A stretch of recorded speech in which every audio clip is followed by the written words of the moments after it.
जय हिंद दोस्तों। लोन के 3 महीने पूरे होने के बाद होगा 80% में सेटलमेंट। जी हाँ दोस्तों, अगर आपका भी लोन 3 महीने से बाउंस हो चुका है, लोन आपका भी एनपीए हो चुका है, या फिर आपके लोन की भी या क्रेडिट कार्ड की या फिर किसी और लोन की 3 किस्तें बाउंस हो चुकी हैं, तो आपका लोन भी 80% डिस्काउंट के साथ सेटलमेंट हो सकता है। सर, आपका लोन भी 80% डिस्काउंट के साथ सेटलमेंट हो सकता है आपका। मतलब आपका जो लोन है वो मात्र 20% में सेटल होगा।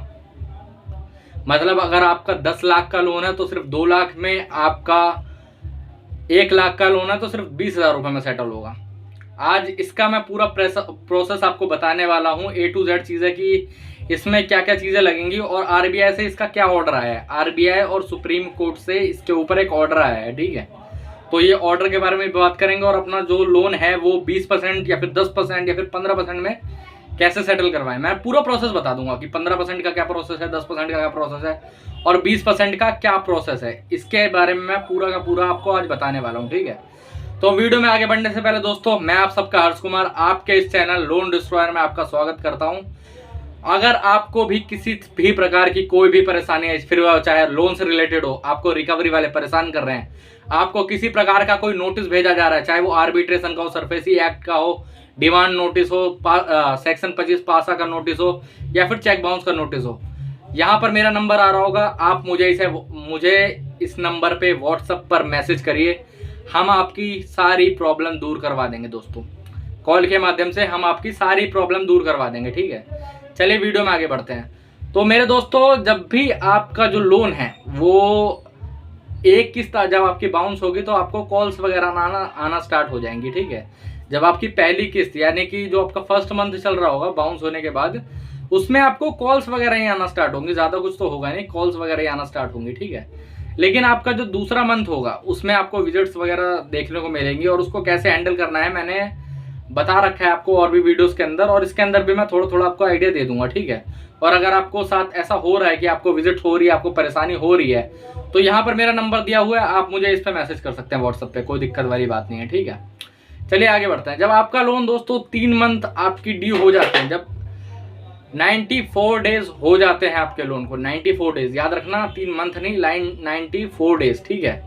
जब आपके लोन को 94 डेज हो जाते हैं तब आपका लोन जो है वो एनपीए में चला जाता है। तब आपका जो लोन है वो एनपीए हो जाता है मेरे दोस्तों।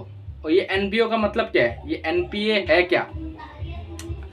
तो मेरे दोस्तों, एनपीए का जो सीधा सीधा मतलब है वो है नॉन परफॉर्मिंग एसेट्स, ठीक है। ये नॉन परफॉर्मिंग एसेट्स क्या है मतलब इसका, मैं वैसे भी आप सबको कहते हुए आ रहा हूं कि आप बैंक के लिए सिर्फ एक प्रॉपर्टी माध्यम से हैं और कुछ भी नहीं है, ठीक है। आप बैंक के लिए एक प्रॉपर्टी हैं और कुछ भी नहीं है, ठीक है। जब तक आप ईएमआई पे कर रहे थे तब तक आप एक परफॉर्मिंग एसेट थे, और एसेट का मतलब भी प्रॉपर्टी होती है नहीं है, सामान होता है, एक परफॉर्मिंग एसेट थे, ठीक है। जब आपका लोन बाउंस हो चुका है, जब आपके 3 ईएमआई बाउंस हो चुकी है, तब बैंक को अब कोई फायदा तो हो नहीं रहा आपके लोन से, कोई इंटरेस्ट तो चार्ज कर नहीं पा रही है, कोई पैसे तो उसे मिल नहीं रहे। तो जो आपका जो लोन है वो एनपीए में चला जाता है, नॉन परफॉर्मिंग एसेट में। अब ये एनपीए होने के बाद क्या सच्चाई है कि लोन जो बैंक है वो आपको सेटलमेंट के लिए अप्रोच करेगा, एनबीएफसी आपको सेटलमेंट के लिए अप्रोच करेगी, क्रेडिट कार्ड वाले आपको सेटलमेंट के लिए बोलेंगे? जी हाँ दोस्तों, 100% सच्चाई है ये, ठीक है। पहले दूसरे मंथ तो ज्यादातर बैंक और एनबीएफसी यही बोलेंगे कि जी हम तो सेटलमेंट करते ही नहीं है, हम तो अपना लोन सेटलमेंट करते ही नहीं, आपको तो पूरे पैसे पे करने पड़ेंगे। लेकिन जब दूसरा तीसरा मंथ होता है, तीसरे मंथ से वो लोग चालू कर देते हैं कि जी लोन सेटलमेंट करवा लीजिए सर अपना, कोई बात नहीं, हम आपको डिस्काउंट दे देते हैं। आपको तीसरे मंथ से डिस्काउंट आना स्टार्ट हो जाएगा, 50%, 60%। आपको ये बोलेंगे आपको चलिए कुछ मत करिए, आप 50% में सेटलमेंट कर लीजिए, ठीक है। तो मेरे भाई आपको उतने पे सेटलमेंट नहीं करनी है, ठीक है। दरअसल ज्यादातर जो अनसिक्योर लोन है, क्रेडिट कार्ड है या फिर पर्सनल लोन है, ठीक है, वो सब 10 से 15% पे सेटल हो जाते हैं, ठीक है। अगर आप लोग भी 10 से 15% से ऊपर पैसे दे रहे हैं तो ये आपका ही लॉस है, आपका ही नुकसान है, फिर आपकी सेटलमेंट कुछ खास वर्थ इट नहीं होगी। अगर आपको बहुत ज़्यादा कुछ मजबूरी है तो आप कर सकते हो 20 से 25% में सेटलमेंट, लेकिन फिर उससे ऊपर कभी भी जाना मेरे हिसाब से कोई वर्थ इट नहीं है, फिर आपके सेटलमेंट करने का कोई फायदा नहीं है। अरे मेरे भाई, आपके पास ईएमआई चुकाने के पैसे हो नहीं रहे हैं, आप लोन की 50% EMI अमाउंट कैसे भरोगे, ये बताओ। लोन का है जो 50% अमाउंट कैसे भरोगे, ये मुझे बताओ। जब आप पे EMI भरने के पैसे हो नहीं पा रहे हैं, या फिर कुछ भी आपको दिक्कत आ रही है, कैसी भी दिक्कत आपको आ रही है EMI पे करने में, तो आप जो लोन का अमाउंट है वो कैसे भरोगे, है ना। आप जो 50% अमाउंट है वो कैसे भरोगे। इसलिए हमेशा सेफ साइड में 10 से 15% में अपनी सेटलमेंट करवानी चाहिए। ये कैसे करवानी है, जब आपको थर्ड मंथ से ऑफर आना स्टार्ट हो जाएंगे 50% के, 60% के, कि आप 40% पैसा दे दो आपको ऑफ करवा देते हैं, आप 30% दे दो आप ऑफ करवा देते हैं, ठीक है। आपका सेटलमेंट करवा देते हैं 30% पे, ठीक है। आपको बोला जी नहीं, मैं सेटलमेंट करूंगा तो करूंगा 10% पे। वो बोलेगा नहीं नहीं नहीं, इतने में सेटलमेंट नहीं होता, हम तो आपके ऊपर केस कर देंगे, ये कर देंगे, वो कर देंगे।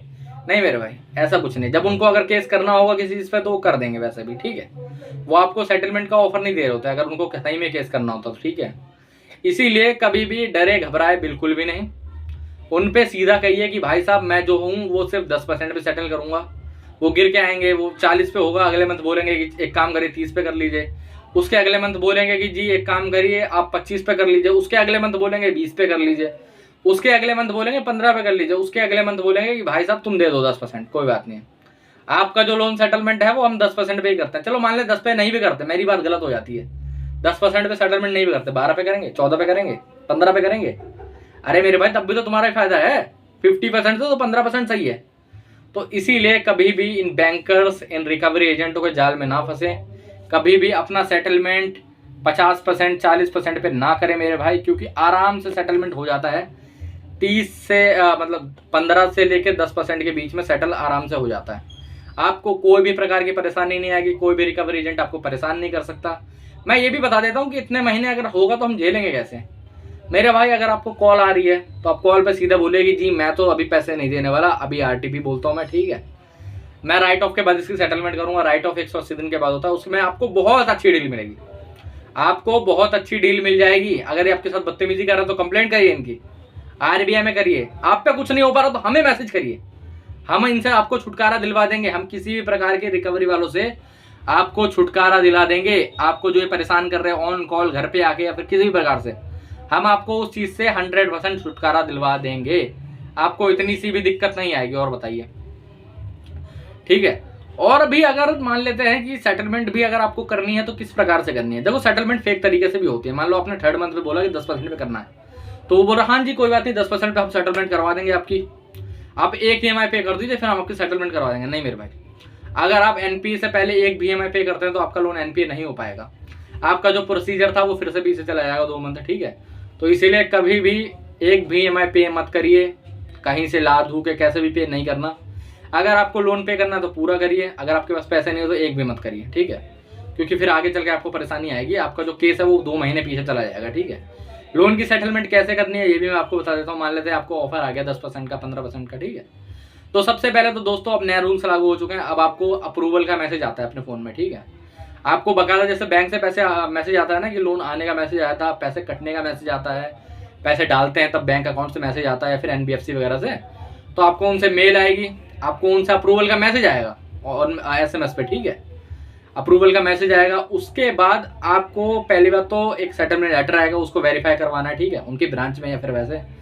उसके बाद आपके लिए एक बकायदा उसके लिए एक अलग से अकाउंट खुलेगा, आप उसमें पैसे चेक के माध्यम से या फिर ऑनलाइन के माध्यम से पे करेंगे, ठीक है। किसी रिकवरी एजेंट के हाथ में पैसे नहीं देना, ऐसे आप पे करेंगे। कभी भी अगर सेटलमेंट करें तो 1 टाइम सेटलमेंट करें, OTS करें।